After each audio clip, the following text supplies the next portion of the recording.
제37장. 야곱이 가나안 땅 곧 그의 아버지가 거류하던 땅에 거주하였으니 야곱의 족보는 이러하니라. 요셉이 17세의 소년으로서 그의 형들과 함께 양을 칠 때에 그의 아버지의 아내들 빌하와 실바의 아들들과 더불어 함께 있었더니 그가 그들의 잘못을 아버지에게 말하더라. 요셉은 노년에 얻은 아들이므로 이스라엘이 여러 아들들보다 그를 더 사랑하므로 그를 위하여 채색옷을 지었더니 그의 형들이 아버지가 형들보다 그를 더 사랑함을 보고 그를 미워하여 그에게 편안하게 말할 수 없었더라. 요셉이 꿈을 꾸고 자기 형들에게 말하매 그들이 그를 더욱 미워하였더라. 요셉이 그들에게 이르되 청하건대 내가 꾼 꿈을 들으시오.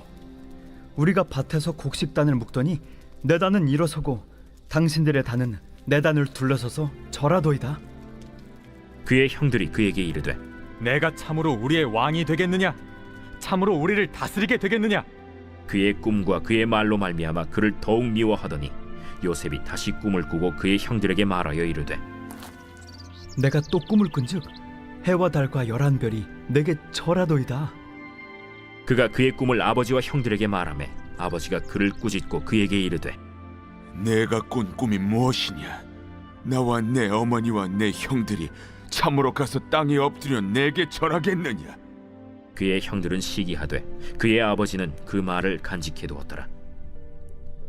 그의 형들이 세겜에 가서 아버지의 양떼를 칠 때 이스라엘이 요셉에게 이르되 내 형들이 세겜에서 양을 치지 아니하느냐? 너를 그들에게로 보내리라. 내가 그리하겠나이다.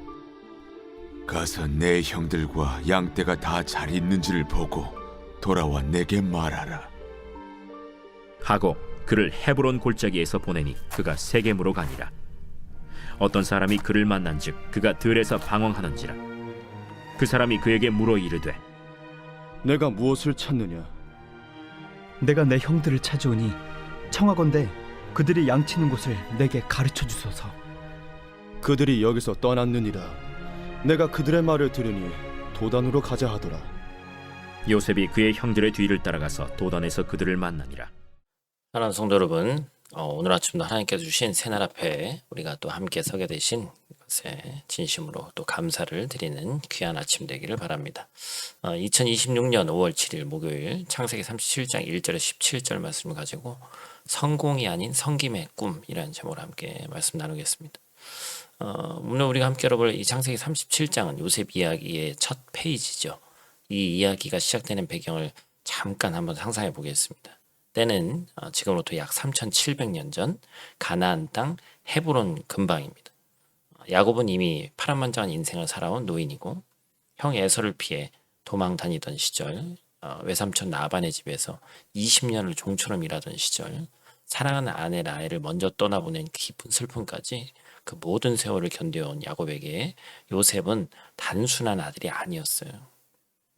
라헬이 낳은 아들, 노년의 위로이자 기쁨이었습니다. 그래서 야곱은 요셉에게 채색옷을 입혔죠. 그 시대의 채색옷은 뭐 지금도 어떤 이미지인지 우리가 알 수 있겠습니다만 단순한 어떤 선물이 아니라 나는 너를 특별히 여긴다라는 아버지의 공개적인 선언이었어요. 근데 이 특별함이 문제가 되는 거죠. 형들의 눈에 그 채색옷은 시기와 분노의 씨앗이 될 수밖에 없는 겁니다. 그래서 한 가족 안에서 같은 아버지를 두고 평안의 말조차 견디지 못하는 차가운 침묵이, 그러니까 이 집안의 공기가 얼마나 무거웠을지 한번 느껴야 되는 거예요. 그래서 그 긴장감 속에서 요셉이 꿈을 꾸는데 우리가 주목해 봐야 될 것은 이 꿈의 본질입니다. 요셉의 꿈은 단순히 내가 높아질 것이다라는 성공의 꿈이 아니었죠. 하나님께서 그 꿈을 주신 목적이 요셉을 가족을 통해서 또 더 나아가서 민족을 살리시기 위함이었다는 것을 우리는 알 수 있죠. 그것은 처음부터 성공이 아닌 섬김을 위한 꿈이었다라는 것입니다. 그래서 오늘 본 말씀 가지고 우리 첫 번째로 기억할 것은 편애가 아닌 선택입니다. 우리 3절, 4절 말씀. 요셉은 노년에 얻은 아들이므로 이스라엘의 여러 아들들보다 그를 더 사랑함으로 그를 위하여 채색옷을 지었더니 그의 형들이 아버지가 형들보다 그를 더 사랑함을 보고 그를 미워하여 그에게 편안하게 말할 수 없었더라. 참 불편한 거예요. 표면적으로 이 편애가 빚어낸 가정의 갈등이 있다는 것이죠. 실제로 야곱이 실수를 한 것이죠. 자녀들 앞에서 노골적으로 편애를 드러내는 것은 지혜롭지 못한 행동이에요. 그 결과 형들의 마음에 씻기 어려운 상처와 분노가 쌓였습니다. 가족이기 때문에, 내 자녀이기 때문에 더 깊이 비교하고 차별하는 것, 이것이 얼마나 오랜 상처를 남기는지 본문은 적나라하게 보여줍니다. 그런데 하나님의 시선이 다른 데 있었습니다. 야곱의 편애 너머로 하나님은 요셉을 선택하셨어요. 히브리어로 이 선택이라는 것은 요셉이 뛰어나서가 아니라 하나님의 목적을 위한 것이다 라는 것입니다. 창세기의 흐름을 보면 아브라함의 선택, 이삭의 선택, 야곱의 선택, 하나님의 선택은 항상 그 사람을 높이기 위함이 아니라 언약을 성취하고 타인을 살리기 위한 도구로 세움이었습니다. 요셉도 마찬가지죠. 하나님이 요셉을 선택하신 것은 그를 형들 위해 군림하게 하려고 하는 것이 아니라 훗날 기근 앞에서 소멸될 뻔한 야곱의 가족을, 이스라엘 민족 전체를 먹여 살릴 한 사람을 미리 준비시키시기 위함이었습니다. 사랑하는 성도 여러분, 오늘 내가 받은 은혜와 재능, 내가 누리는 특별한 복이 있다면 그것이 나만을 위한 것인지 아니면 누군가를 섬기기 위해 주어진 것인지 다시 한번 생각해 보시길 바랍니다. 하나님의 선택에는 언제나 목적이 있습니다. 그 목적은 대부분 나의 영광이 아니라 타인의 어떤 삶과 연결돼 있다는 사실을 기억하시는 저와 여러분들 되시기를 간절히 바랍니다. 두 번째로 기억할 것은 두려움보다 큰 순종입니다. 13절 말씀, 이스라엘이 요셉에게 이르되 내 형들이 세겜에서 양을 치지 아니하느냐, 너를 그들에게로 보내리라. 요셉이 아버지에게 대답하되 내가 그리하겠나이다. 이 짧은 한 절에 오늘 설교의 핵심이 들어있죠. 야곱이 요셉에게 형들을 찾아보라고 했을 때 요셉의 처지를 잠깐 생각해 보면 형들이 자신을 미워한다는 것을 알고 있었고 평안의 말 한마디도 건네지 않는 형들에게 홀로 찾아가야 됩니다. 헤브론에서 세겜까지는 걸어서 이틀이 넘는 거리입니다. 그리고 그 길의 끝에서 형들이 자신을 반갑게 맞아줄 거라는 보장이 전혀 없었어요. 그럼에도 불구하고 요셉의 대답은 하나였습니다. 내가 그리 가겠습니다. 히브리 원문에서 이 대답은 한 단어인데 히네니, 내가 여기 있습니다. 제가 가겠습니다. 이런 뜻이에요. 이 단어는 성경에서 결정적인 순종의 순간마다 등장하는 표현인데 하나님께서 이삭을 바치라 하실 때 아브라함이 하나님의 부르심 앞에 사용한 그 단어가 바로 이 단어입니다.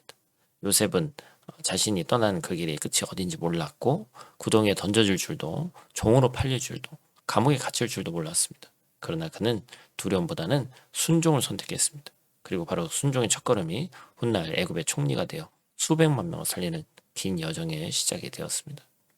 섬김은 항상 이런 모습이죠. 결과를 다 알고 나서 움직이는 것이 아니라 두려움이 없어도 나서는 것도 아니고 또 어려움이 있어도 불확실함이 있어도 그럼에도 불구하고 내가 가겠습니다 라고 응답하는 것, 그것이 섬김의 꿈을 살아내는 자의 모습이다라는 것이죠. 오늘 우리의 삶에도 누군가 여러분을 필요로 하는 자리가 있을 것입니다.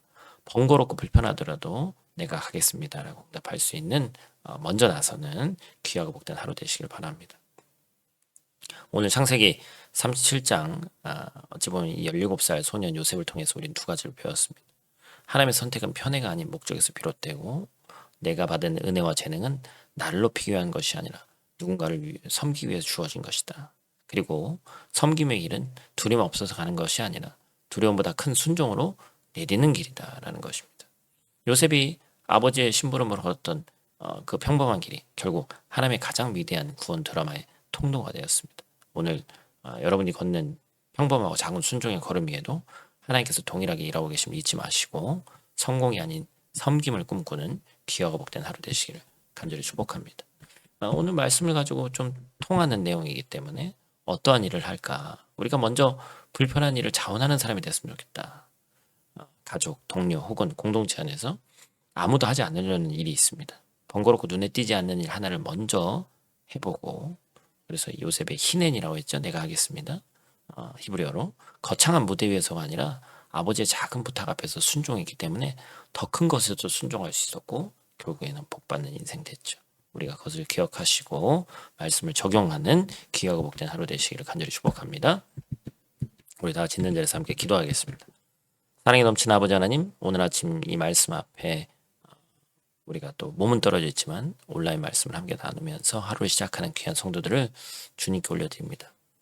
요셉의 이야기를 통해서 우리에게 말씀하신 귀하고 복된 이 말씀을 꼭 기억하게 하시고 내가 받은 모든 은혜가 나만을 위한 것이 아니라 하나님의 선택에는 언제나 섬김의 목적이 담겨 있음을 오늘 하루 마음 깊이 품게 하여 주시옵소서. 오늘 두렵고 불확실한 자리에 서 있는 성도가 있다면 요셉처럼 제가 가겠습니다 라고 응답할 수 있는 담대함을 허락하여 주시고, 성공을 향해 달려가는 세상 속에서 섬김을 향해 걸어가는 하나님 나라의 사람으로 오늘 하루를 살아나게 도와주시옵소서.